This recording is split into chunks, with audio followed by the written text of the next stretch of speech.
What's up, you amazing people? I hope you're having a fantastic day. You are, of course, watching and listening to the Daily Dirty 30, also known as the DDT, here on The Kevin Lee Show. And I am your host, Kevin Lee. Now, for those of you who do not know what the DDT is all about, let me take a moment to explain. You see, it's a show that airs live at 9 p.m. Central Standard Time, Monday through Friday, and it's where I get to spend 30 minutes telling you, the viewer, all about the things that bother me today. What do I get out of it? It's easy. It's therapeutic. Why should you tune in? That's even easier. It's entertaining. Sound like a fair trade? Good. Let's get to it.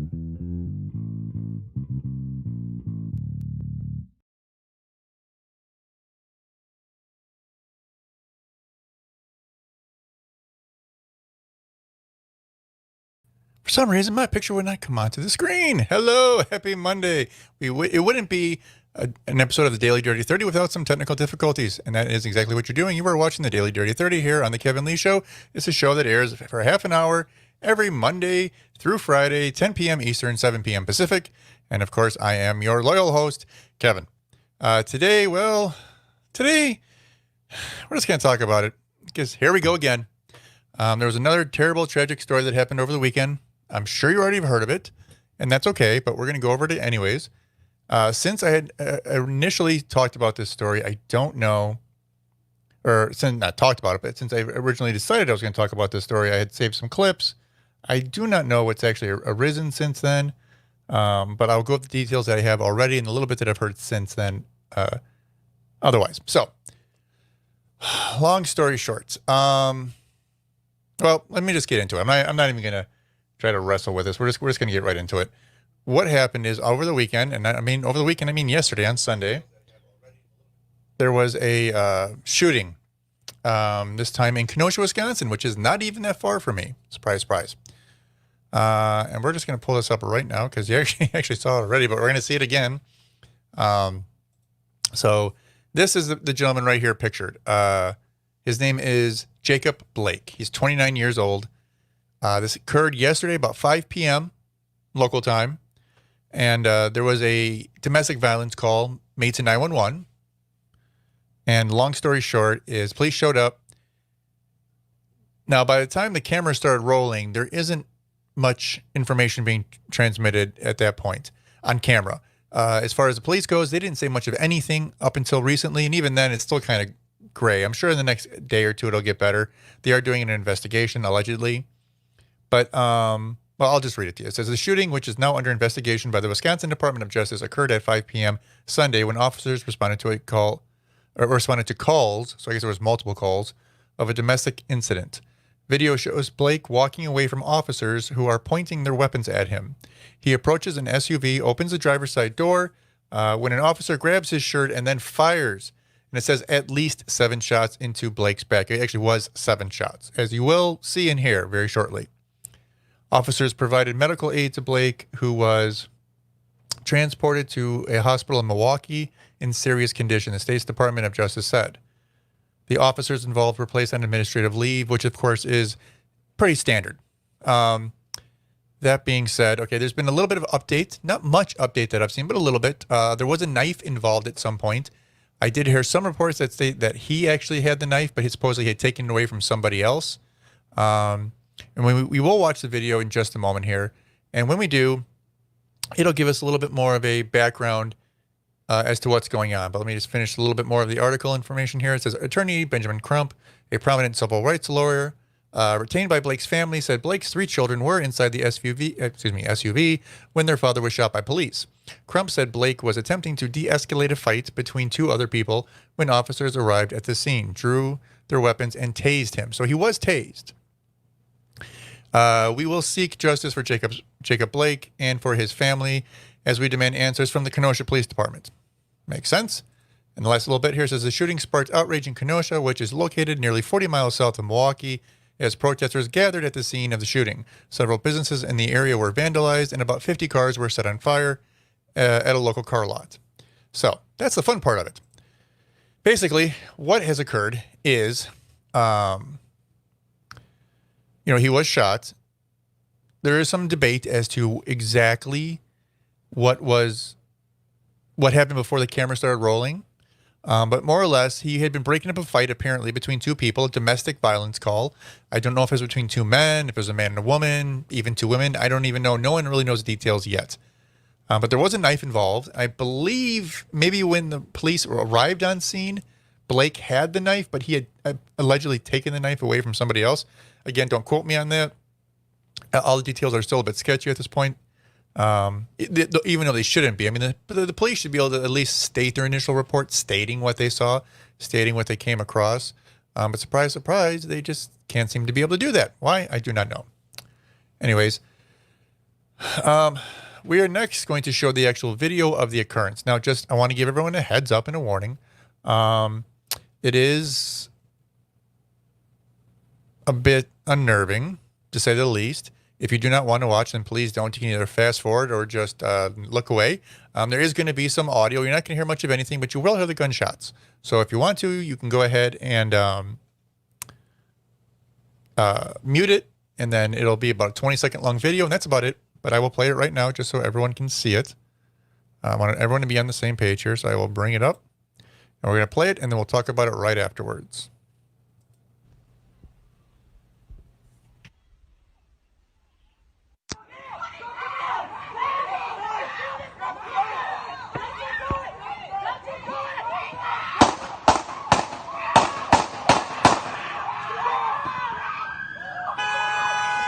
Wow.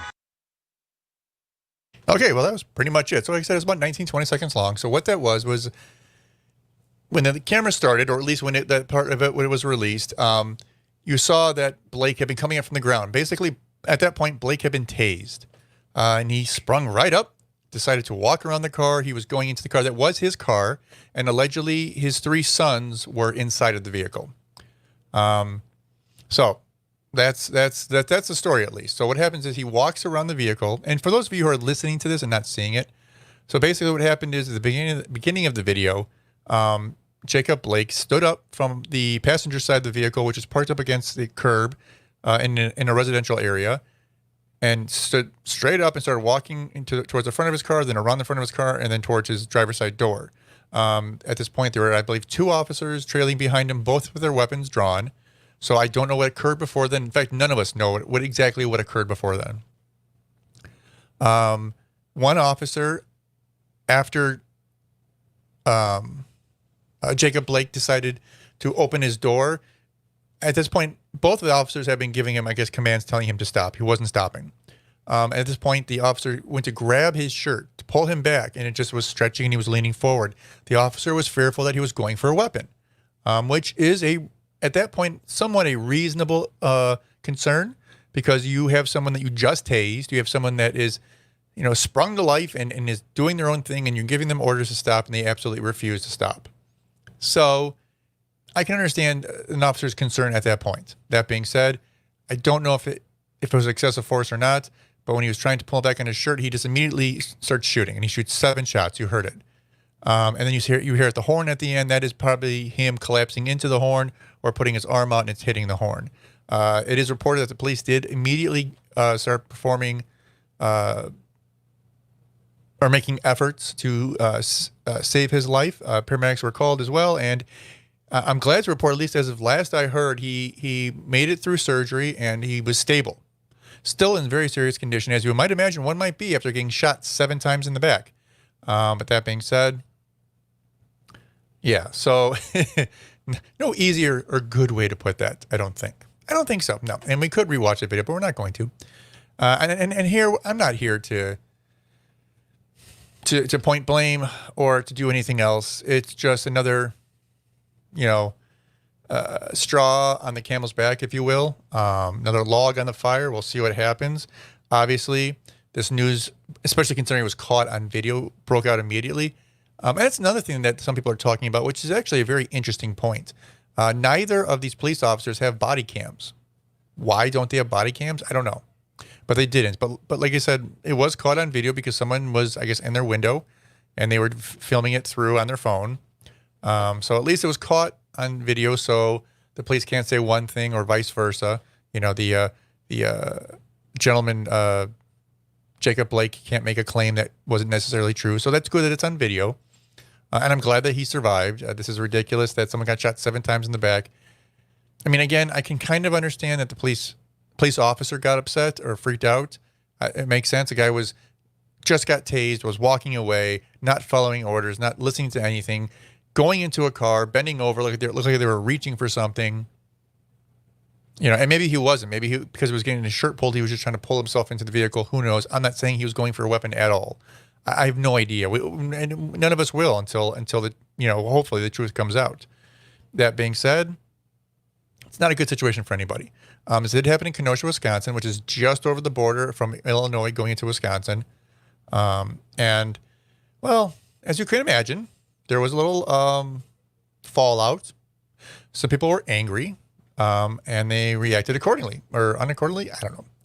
But we're going to watch a little video. This is a little snippet from the news. This is, I think, a local Milwaukee, I don't know if it's a newspaper or news station that put out a little video article here that we're going to play because it's kind of gives you a little taste of what's going on. Obviously, it's done a little bit artistically, and, it's trying to, get a point out. But, it does have some of the images in the video and the sounds of what was happening in Kenosha last night. So I think it's good that we play it. So I'm going to bring it up right now, and we'll do just that.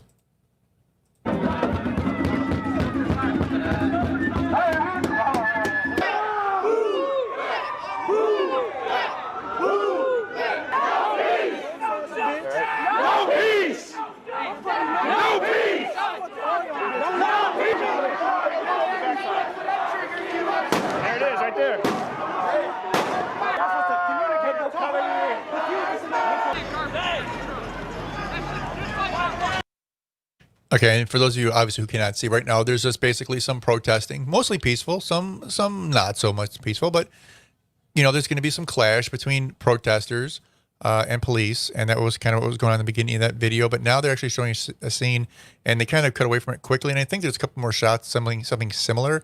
And what it is they're actually garbage trucks. So what happens is they took these garbage trucks, as they do in some major cities, and they use them to block off roads so people can't drive vehicles and come through certain ways, so they can kind of, keep things in a certain area. It's a common practice done in major cities. Chicago does it all the time. Other major cities have done it. And,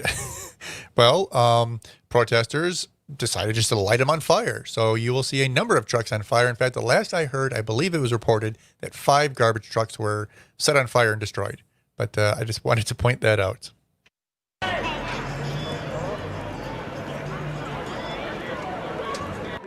You labeled him. Hey, baby. Feel safe calling the police. And I used to feel like, because I'm worried that if I make the wrong move, or that police officer. Hey, chair. Hey, right here.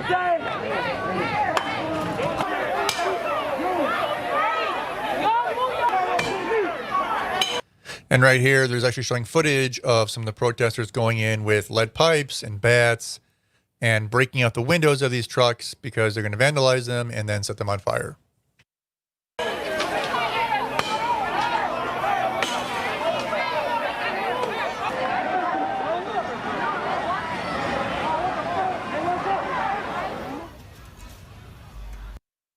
Again, as you can see, there are multiple trucks in this one shot on fire.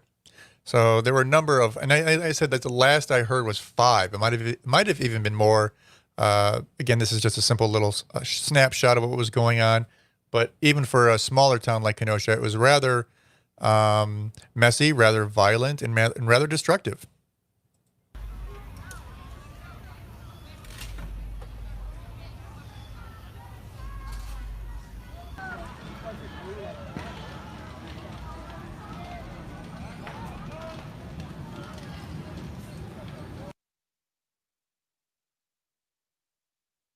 And there you go. So that was just a little snapshot of kind of some stuff that was going on last night in Kenosha. And last I heard as well, there was a curfew being put into place starting 8 p.m. this evening to 7 a.m. tomorrow. And again, I don't want to say this is ridiculous, but it's kind of ridiculous that this is the world we live in. One man was injured, and the initial reaction is we have to have riots, and we have to have you know, we have to destroy things and burn things and start havoc. Again, I understand there's a lot of tension, and I'm not blaming the protesters necessarily. You know, I don't know how I would react if a loved one of mine had something like this happen to them, especially if I believed they were generally innocent. I don't know how I would react. I hope I wouldn't react like this, but you never know. And again, so to go back to the video, I do want to talk a little bit about the video because there's a lot of back and forth of was the reaction justified? Is this, you know, an execution per se, even though the gentleman fortunately has survived as far as we can tell? It's really hard to say.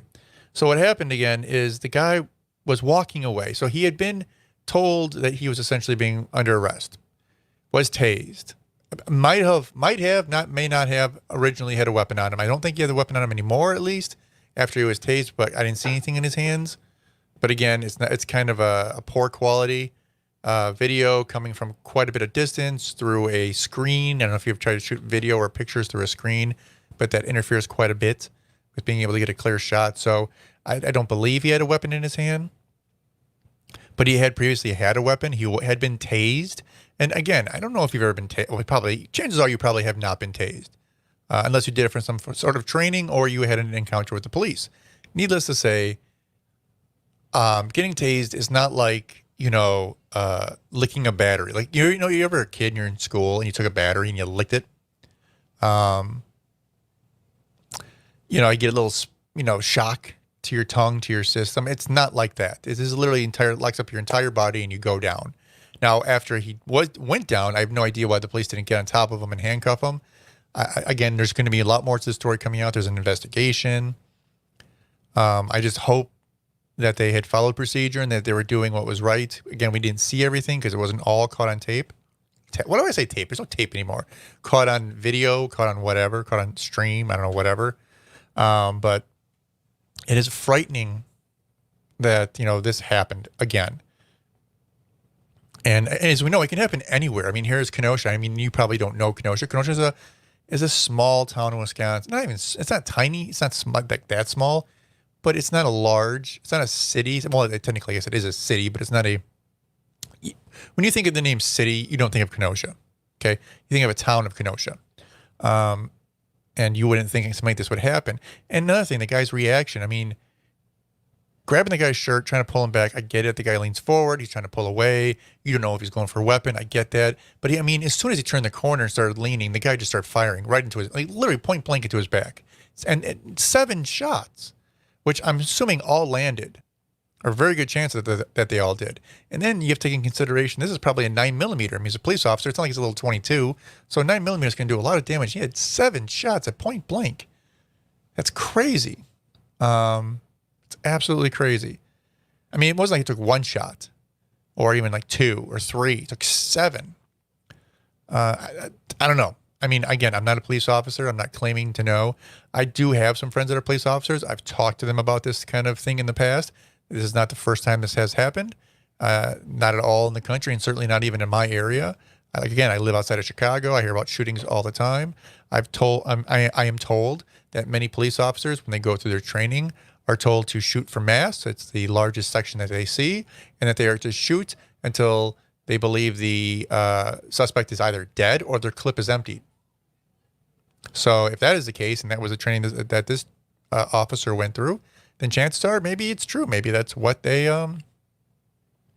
that's why he did what he did. I don't know. It's so absolutely freaking bizarre that this is the world we live in. So again, it did talk about some other damage done in the city. It talked about what they call it, a car lot. It's actually a small dealership. Because again, in the Midwest, many dealerships are not these big, huge, vast places that you go to. A lot of times in the Midwest, a dealership is 40, 50 cars on a used car lot somewhere.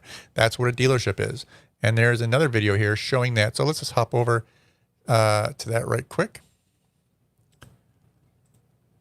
All right, I'm gonna hit play. Leave the area. Leave the area. This cell phone video shows the flames pouring out of a car dealership parking lot. Started with 1 car over there in the corner, then this first SUV here, and then 1 Audi on the other side, and then it pretty much Once they started that car, within 10 minutes, I would say these probably first 5 cars are up in flames. Leaving all of this wreckage behind. The owners of Car Source say they have about 100 cars here in this open parking lot. And as you can see, almost all of them were destroyed by fire. You're destroying people's lives, not only our business, but the businesses in downtown Kenosha. Just down the street, vandals smashed window after window. Family, friends, and even volunteers helped owners clean up. Well, I understand why everyone's upset, but breaking stuff just seems pointless to me. I can't blame people for being angry, and to be honest with you, I'm more concerned with the man fighting for his life. We damaged some windows. We'll be okay. While most of downtown is now boarded up, the dealership is taped off, left with dozens of charred cars. This is my city. I can't believe this is my city. In Kenosha, Hannah Hilliard, WISN 12 News. So there you go. So pretty black and white. As you can see, actually, that was a really good shot, because if you actually look at that, what that showed you was not only the type of damage that was done, but what kind of town we're talking about. This is a small little old town with downtown areas with little shops lining the streets. Kind of something you would see back in a film looking back to the 40s and 50s and 60s. This is like small town America. This is exactly where this occurred. I've been to Kenosha probably hundreds of times in my life. And it's just shocking. And again, some people had good attitudes. I mean, like they said, they understood why people were angry. They understand why people are lashing out. I don't know if I agree with the one woman who made a clear point that she said, "Oh, these are just windows," and it's true. It is just windows. It's just things, and people's lives are more important than things, but people's things are important too, and that's something that people are forgetting. Again, I'm a little bit more libertarian minded, so property to me is a very big issue. When you own something, it's yours. No one has a right to take it or destroy it. And to me, that is a violation when you do. So I would take a serious offense if I had a shop. I mean, I'm not saying I would shoot someone because they were coming to break my windows, but I don't know what my reaction would be, to be honest with you. I would probably attempt to defend it and take it from there. Hopefully it wouldn't escalate. But, it's this type of thing. It's like, where do we draw the line between what are things and what are people? I understand what people are, but things belong to people. And those things, in certain things, like when you have a business and it's a lifelong business for you, that's an extension of who you are. And someone's going to come and destroy it because they're angry that someone else did something to somebody else, not even to them. And they're going to destroy your things. We live in a very strange time, people. Very strange time indeed. And I want to bring something else up here, because it doesn't directly correlate to what happened in Kenosha. This isn't a reflection on that incident. But this being said, 2020 has been a very strange and violent and destructive time with all the uprising and all the anger.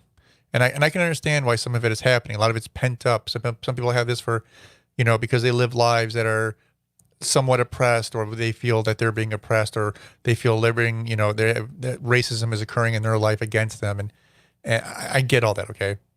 But I just want to kind of give you a snapshot of what's been going on this year, okay? Even just the last few years, but this year in particular. And what we're going to talk about next is this. We are going to show you the numbers. So this is the statistics for the last 3 years, and now including 2020. So it's 2017, 2018, 2019, and 2020.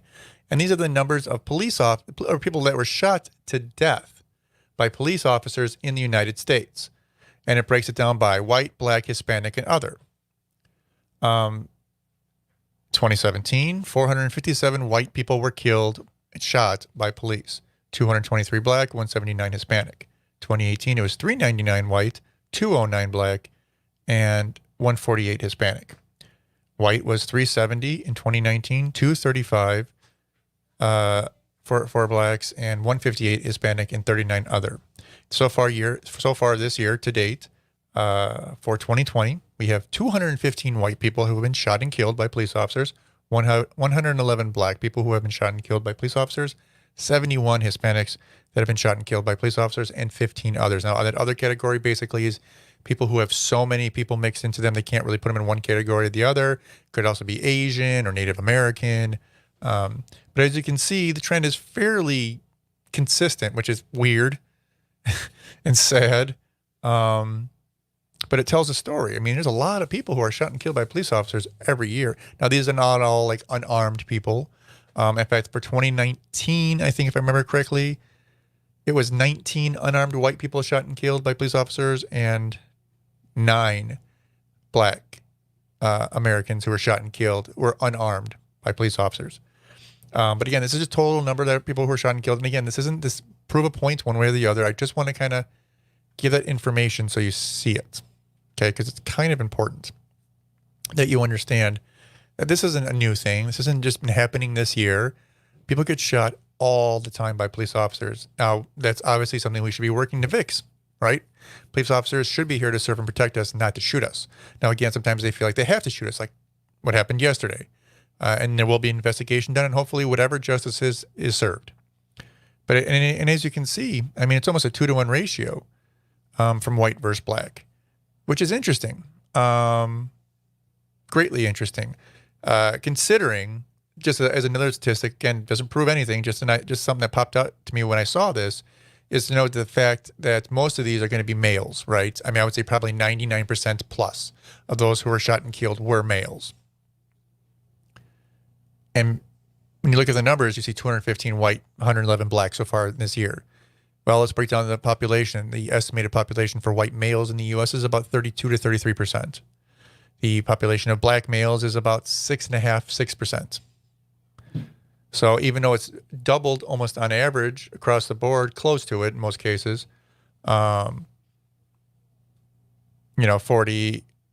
or 80% to 100% more cases against whites, you have to understand that's only doubled at max. And on average, 6 versus say 33 is, boy, I can't do math here. 5, a little over 5 times as many. So you have over 5 times as many whites as you do black males, but yet only shot twice as often. Now, I don't know why that is. I'm not going to make an argument as to why, because I don't know. I know a lot of people have their assumptions. A lot of people have arguments which may or may not have merit. I haven't heard a lot of support other than they'll state a fact or two. I don't know where they're getting them from, but they always pull out this one fact out of their back pocket and say, here, well, look at this. Look at how these people commit more crimes, or these people are more opportunistic, or whatever. Who knows? But I just think it's way too many people being shot and killed by police. That's all I can tell you. Just way, way, way too many. Okay, real quickly, we're going to change gears here, because what we're going to talk about is the RNC. The RNC is, in fact, starting this week, or starting today. It is Monday, Tuesday, Wednesday, Thursday. It's already Monday. It's almost at the end of the RNC night. But we're going to talk real quick about who was there and who's shown up. So for today on Monday, we had, I'm just going to name a few names each night. So there's Senator Tim Scott, House Republican Representative Whip Steve Scalise, Representative Matt Gaetz, Representative Jim Jordan, former Ambassador Nikki Haley. Other names that might jump out at you are Kimberly Guilfoyle, Donald Trump Jr. Those are some names that might jump out at you. So the second night, tomorrow, will be First Lady Melania Trump, as well as the Honorable Mike Pompeo, Senator Rand Paul. I'm actually kind of excited about that. I like Senator Rand Paul. Is Iowa Governor Kim Reynolds. I don't actually know if I know her. Then you have, Lieutenant Governor of Florida. You have the Attorney General of Kentucky, former Florida Attorney General. And then beyond that, don't really recognize many names except for Eric and Tiffany Trump.